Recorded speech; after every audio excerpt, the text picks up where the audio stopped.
मेरी बड़ी बहन आरती के शादी को 1 साल हो चुका था। दीदी काफ़ी सुंदर है और जीजाजी भी काफ़ी हष्ट-पुष्ट हैं। शादी के बाद दीदी कम ही हमारे घर आया करती थी, क्योंकि जीजाजी को दीदी के बिना बिल्कुल भी रहा नहीं जाता था। दीदी और जीजाजी एक दूसरे से बहुत प्यार करते हैं और एक दूसरे के बिना नहीं रह सकते। ये बात मुझे उस दिन समझ में आई जब दीदी दिवाली पर हमारे घर आई हुई थी। दीदी को आए 1 हफ्ता हो चुका था, लेकिन जीजाजी के फ़ोन दिन भर में कई बार आते रहते थे। दीदी अक्सर कहती थी, इतनी जल्दी कैसे आऊं, कुछ दिन और रुकने दो, पर आप भी फ़ोन करके ऐसी ऐसी बातें करते हो जिससे मुझे भी आपकी बहुत याद आने लगती है। उतने में मम्मी आ गईं और दीदी ने फ़ोन काट दिया।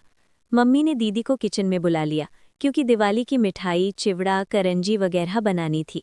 हम सब ने मिलकर शाम तक आधी चीज़ें बना ली थी और बाकी की मिठाई अगले दिन बनाने का तय हुआ।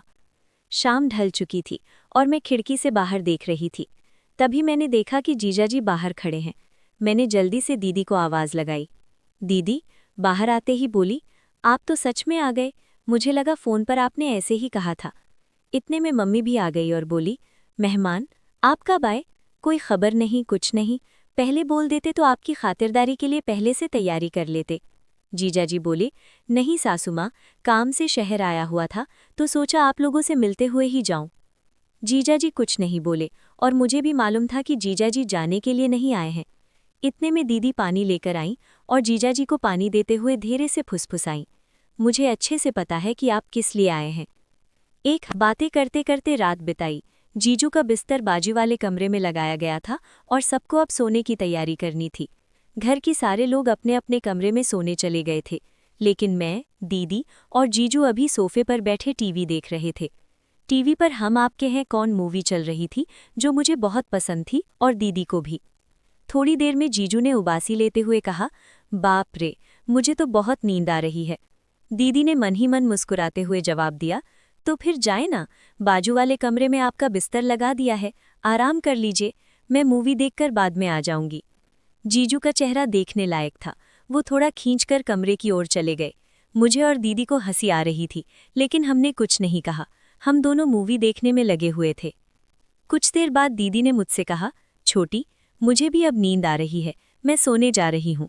मैंने तुरंत कहा, दीदी, अगर तुम भी चली जाओगी तो मुझे डर लगेगा। तुम्हें पता है ना, रात में मुझे अकेले डर लगता है। दीदी थोड़ा ठिठकी और बोले, ठीक है, थोड़ी देर रुक जाती हूँ। उसी वक्त जीजू ने कमरे से आवाज़ लगाई, आरती, पानी चाहिए? दीदी ने तुरंत कहा, रुको छोटी, मैं तुम्हारी जीजू को पानी देकर आती हूँ। मैंने कहा, ठीक है, पर जल्दी आना। दीदी किचन से पानी की बोतल लेकर जीजू के कमरे में चली गई। मैंने सोचा, अभी आएगी, लेकिन 5 मिनट बीत गए और पूरे घर में मुझे कोई नज़र नहीं आया। डर के मारे मैंने दीदी को आवाज़ दी। थोड़ी ही देर में दीदी कमरे से बाहर आईं। उनकी साड़ी थोड़ी अस्त व्यस्त थी, बाल बिखरे हुए थे और सांसें तेज चल रही थी। मैंने घबराकर पूछा, दीदी, इतनी देर क्यों लगा दी? मुझे डर लग रहा था। दीदी ने हंसते हुए कहा, अरे वो कुछ नहीं, तुम्हारे जीजू को बहुत प्यास लगी थी, इसलिए पानी देने में थोड़ा समय लग गया। इतने में जीजू कमरे से बाहर आए और बोले, अरे, मेरे फ़ोन की बैटरी खत्म होने वाली है, क्या तुम मेरे लिए चार्जर ला दोगी?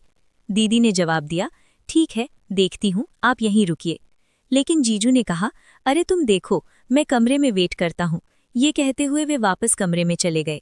दीदी मेरे कमरे में गईं और वहां से मेरा फ़ोन चार्जर उठाकर, जीजू नहीं आया।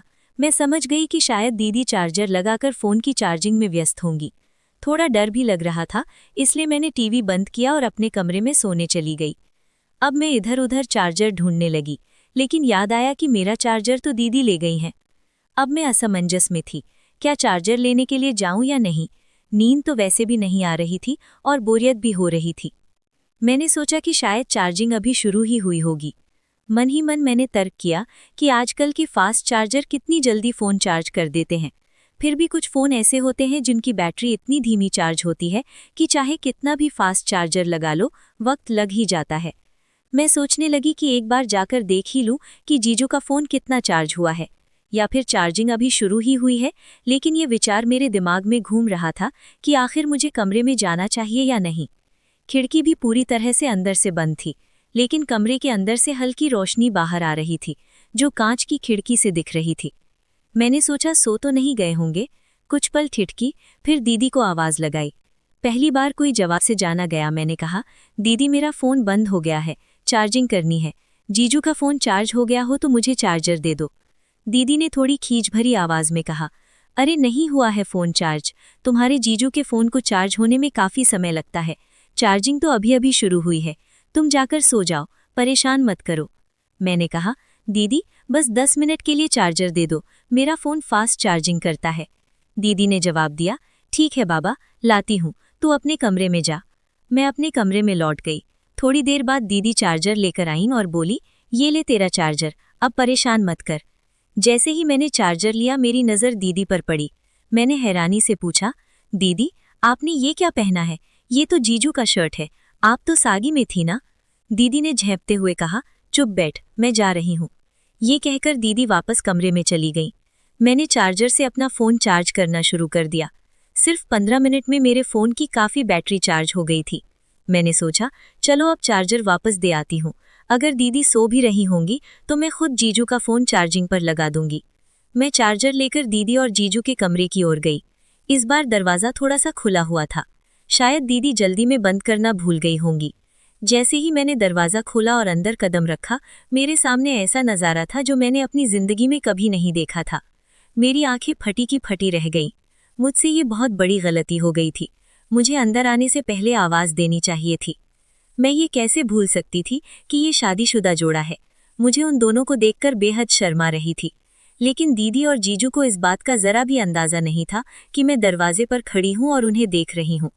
उसके बाद जो हुआ उसे जानकर आप इतने हैरान हो जाएंगे कि आपको एक बड़ा झटका लगेगा। कहानी का अगला भाग आप तक पहुँचाना। वीडियो पर 1000 लाइक्स होते ही पार्ट 2 आ जाएगा। तब तक के लिए बाय।